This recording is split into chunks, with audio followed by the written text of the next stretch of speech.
food as these boundaries define it would put us, in a predicament of not being with the general sentiment around food. I think as a generation today, or as the next generation evolves, political boundaries wouldn't matter. It's cultural relevance of food is going to become more and more important. Just to be a Gujarati restaurant or a Gujarati food brand won't be enough. Whether you're Surati and how Surati you are, or whether you're Kathiawadi and how Kathiawadi you are, or whether you're Ahmedabadi and how Ahmedabadi you are, would distinguish you. People would respect a food brand a lot more that doesn't generalize, and that reflects genuine care and genuine attachment to the culture where it comes from. I think that is a definite foreseeable learning that I have gotten from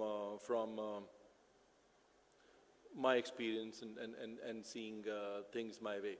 Another thing that is definitely changing, and I think is again very beautifully put forward, is the fact of consistency versus human element. Yeah.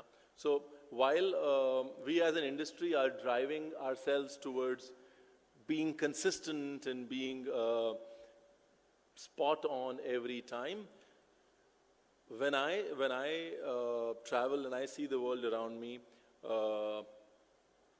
I see a disconnect. I see, while as restaurants we are saying consistency, processes, and scalability and everything that comes with it, the world, or at least the country where we are in and we're looking to set up businesses, looking for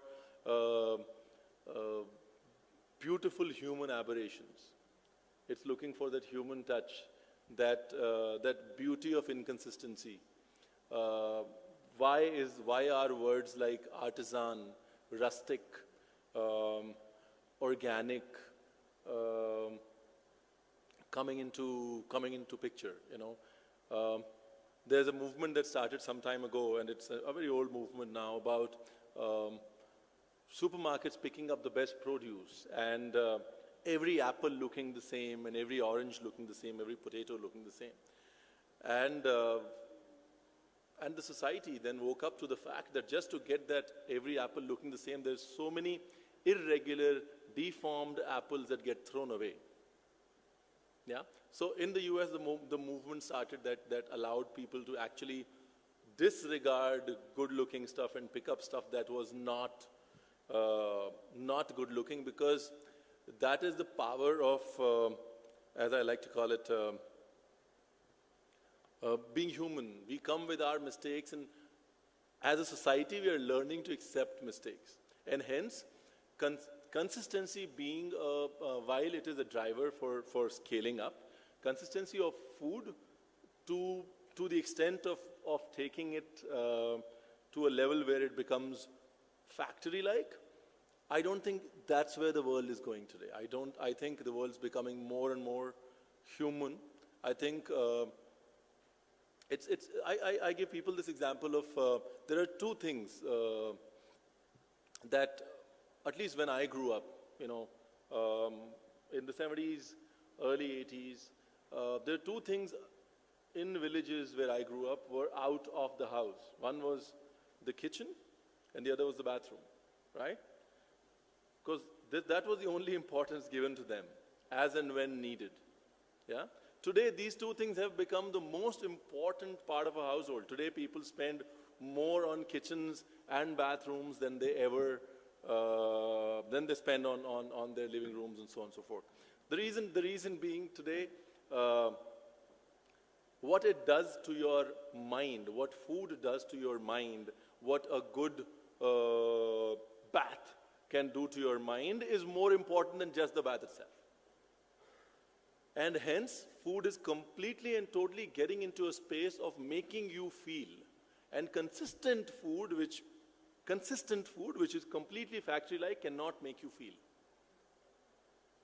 Because you'll never establish a connect with it, right? So while consistency is core and key, is it the only thing that's going to drive food businesses in the future? I don't know. Why are we seeing more and more brown paper bags, and why are we seeing more and more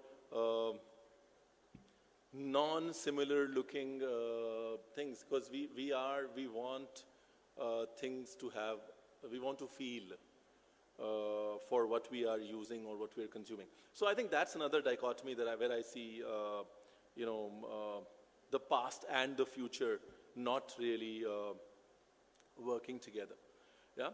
Also, another dichotomy I see, and I make that mistake all the time, is what I call food intimidation. For a really long time, chefs across the world, and I am to equally blame for it, and food companies across the world believed in intimidation. Okay, intimidation meant that either we were doing stuff that could not be done at home, and hence you had to come and dine with us, whether a dal that was cooked for 24 hours, or whether it was there's certain thing that we were putting in our cereals that you would not have heard of, and food intimidation was working. It was working because people were after it, saying, you know what, no, they do it like this. Okay. Now coming back to the world of today. Okay. In today's world, the most common example of food intimidation is molecular gastronomy. Yeah. That's food intimidation for you, saying you can't do this at home, come, I'll create smoke, and I'll create spheres, and I'll create bubbles, and I'll create whatnot. Yeah? Did it work? Across the world, the lowest shelf life, the least shelf life that any food concept pitted to be as big was for molecular gastronomy. It's gone from the West. It's almost going in the East, and it'll probably stay in some accents in India. Now, why is that so? Because food intimidation doesn't work. As chefs, today we are saying, hey, you know what? Let me cook something for you that my grandmother used to cook, which is very simple, but you'll love it.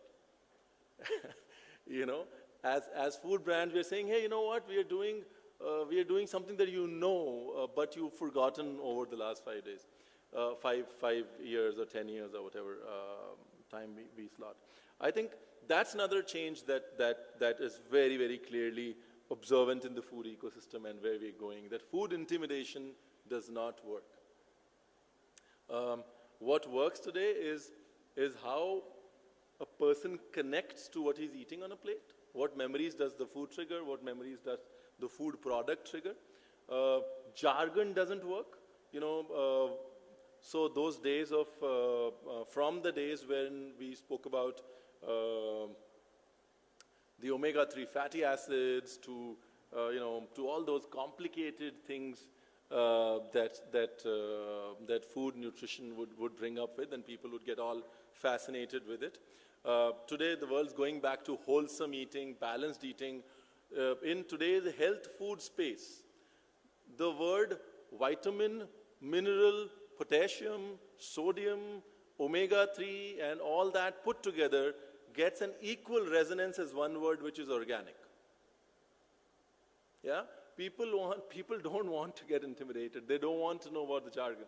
They want to know what's in it for them in their language. And I think that's where, I think that's where the past and the future are there's a dichotomy there. That's where they're not,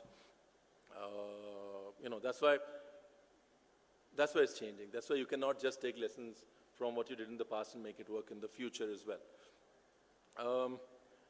I think also another aspect that is important to talk about here is the connect to cooking that's changing in the society. Recently, there was a survey done, and as a part of it, by Harvard Business Review, and it was about people's relationship to cooking. It's done by HBR in India, and people's relationship to food and how it has changed, and the evolution of the new generation foodie, and how it is different from the foodie of the past. And the biggest factor, feeling, emotion that came out in that study was pride. Yeah? Today, whether it is grocery shopping, vegetable shopping or cooking or anything, or blogging about food, writing about food, cooking food. The big sea change that has come over the last 15 years is today you talk about these things with pride. Today a 45-year-old gentleman calls his friends with pride and says, you know what, this Sunday I'm doing a barbecue, why don't you guys come over? 15 years ago, Sunday ko khana kaun banayega? No, main ghar pe khana nahi banata kabhi.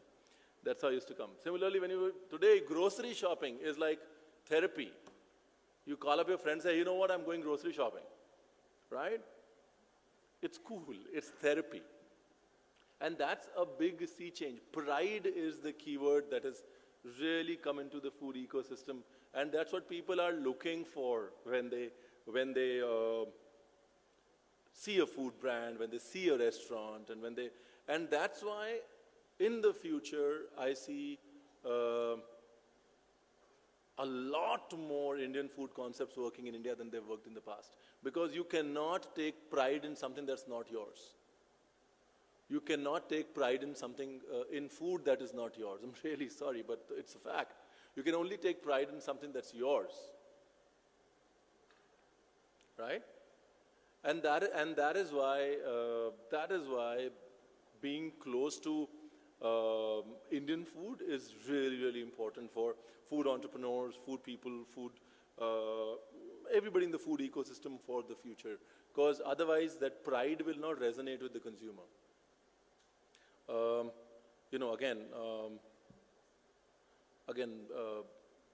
lot of food brands just today step back at one name.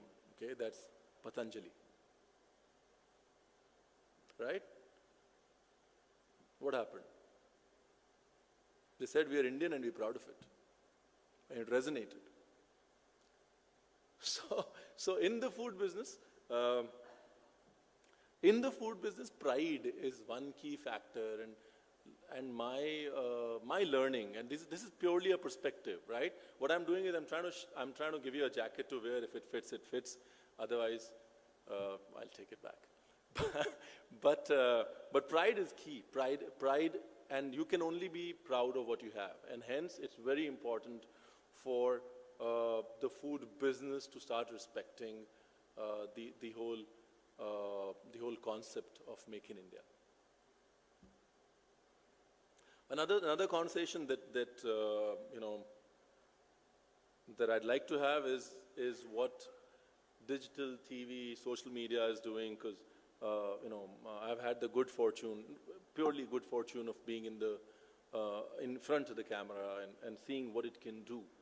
And I hear it's purely personal. When I got in front of the camera, I really did not know what I was doing, right? Till I only knew that before I got onto the camera, I'd been cooking for 17 years. So essentially, the only thing I knew was that what I was cooking was true, genuine, and it would work.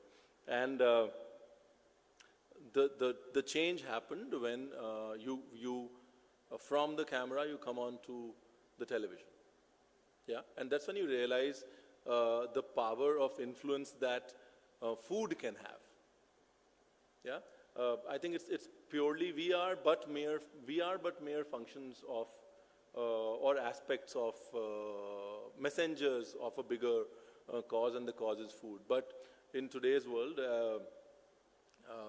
as very, very rightly said earlier, I think the language is very, very clearly food, right? But how do we deal with this? How do we deal with this suddenly new evolving ecosystem of digital platforms, social media, television, food influencing? The only way to deal with it is, as somebody said, the only way to learn wrestling is to wrestle.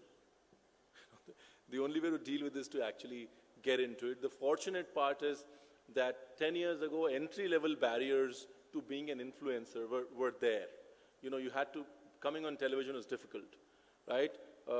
Newspapers were far few in between. Getting an article in a newspaper was difficult. Hence, the ability to influence, the entry-level barrier was there. Today, there is no entry-level barrier. You could have a Twitter account and say what you want. You could have a YouTube channel and say what you want. There are no entry-level barriers. The only way to play this game is to play the game. And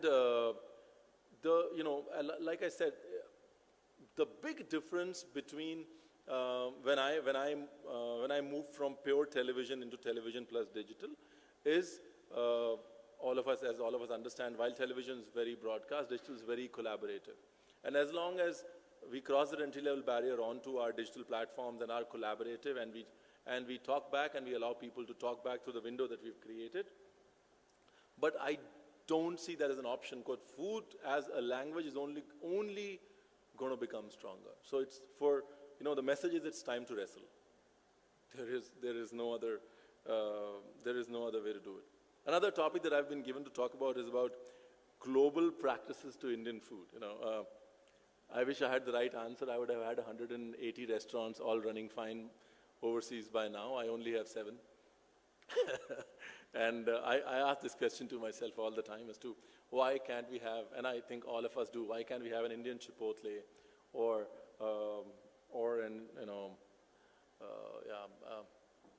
Chipotle. I don't want to name the other brands because I don't think we resonate with frozen food at all.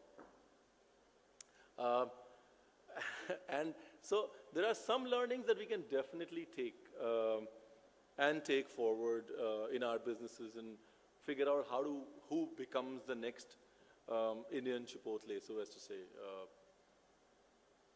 And I'd slot it down to, let's slot it down to a couple of categories for easy understanding. One is manpower, right?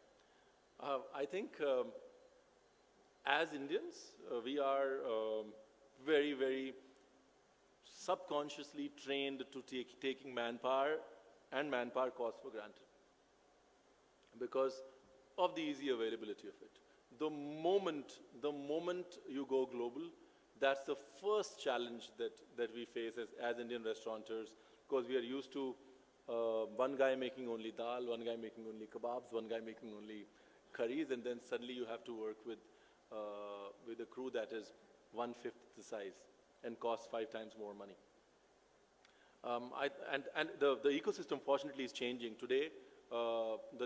Today our manpower is way more skilled, demands a lot more money. So we are learning to deal with manpower. But I think that's a critical barrier that we have to cross in order for us to be the next Chipotle. Employee satisfaction, what it means, understanding prime cost labor plus food, what it means, and working with the benchmark that's international and not just in India. That's something that I think will go a long way.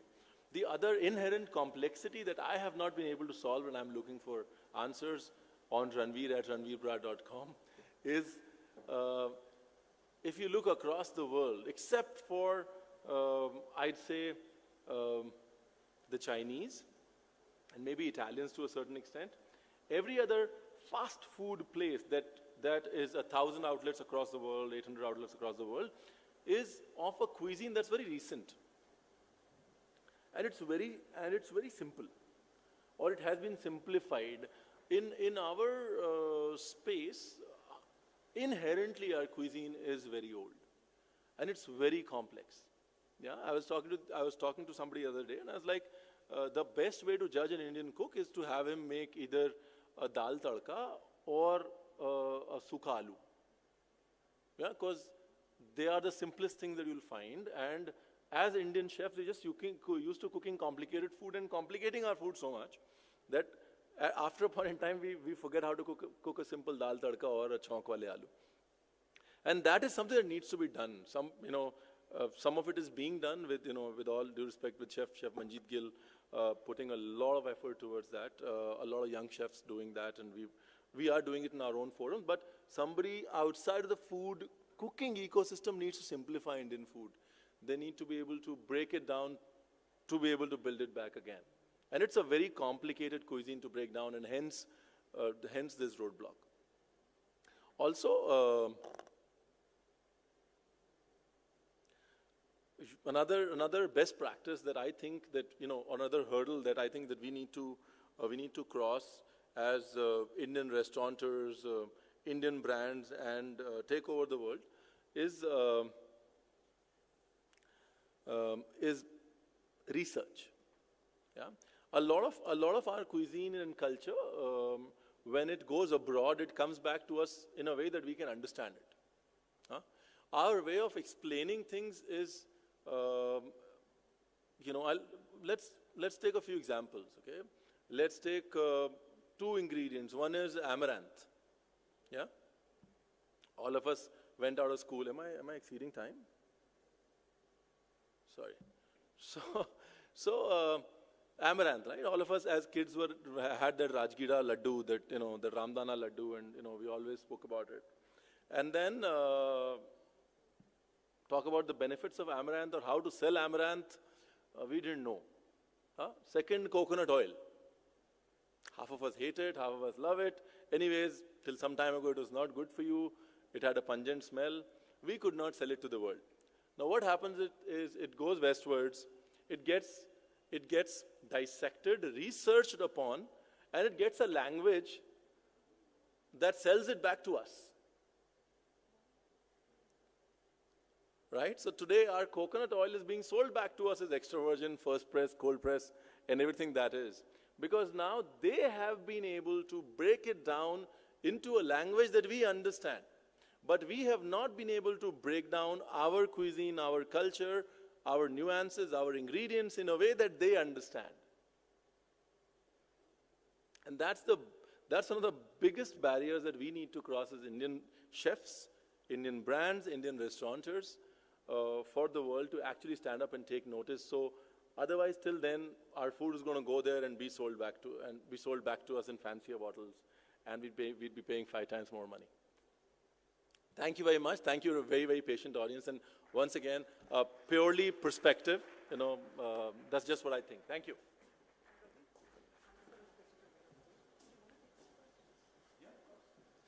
All right, so we're going to open the floor for questions, in fact. I'm going to request you to please introduce yourself. Can we have the lights on the audience as well, so we can see them raise their hands? We can accommodate at least a couple of questions there. All right, so if you may please raise your hands, we'll have the mics passed on to you. Please introduce yourself before directing the question.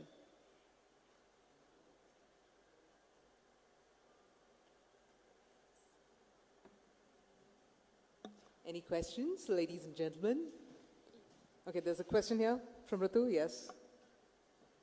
Would you like to take the podium? Chef Brar, that was a great perspective you brought out there, and I think, you're right. We need to sort of uncomplex our food in order to make it, bring more standardization to it, and therefore be able to grow it as a chain and probably have like 1,000 stores, which we see in the US. We quite marveled by it, but we really don't know how to figure out how to do it with Indian food.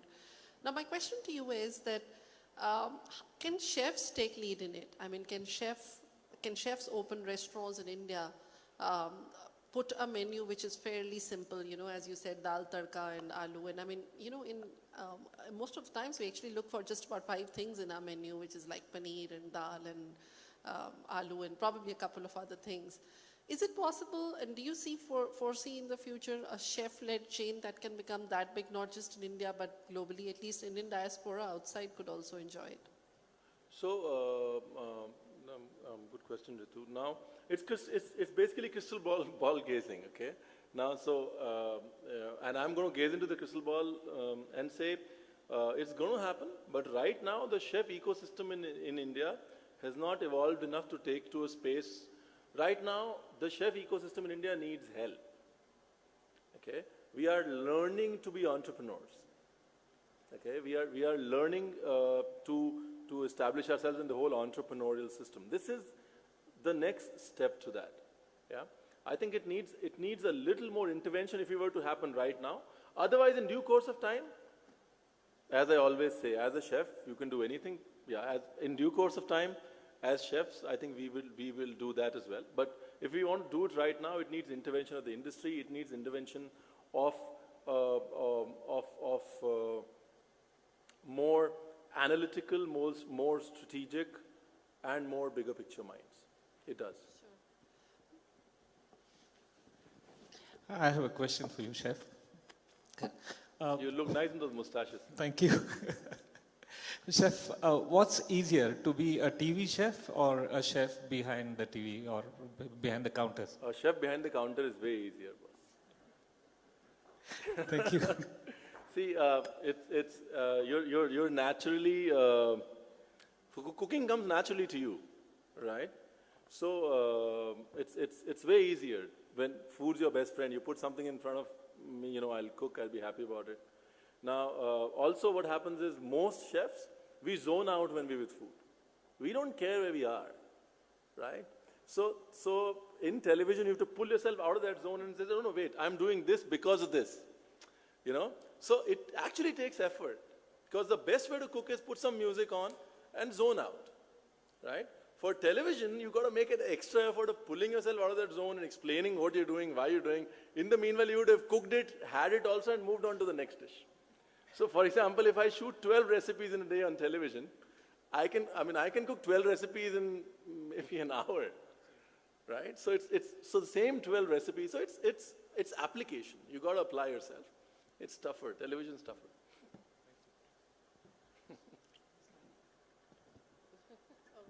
Any other questions?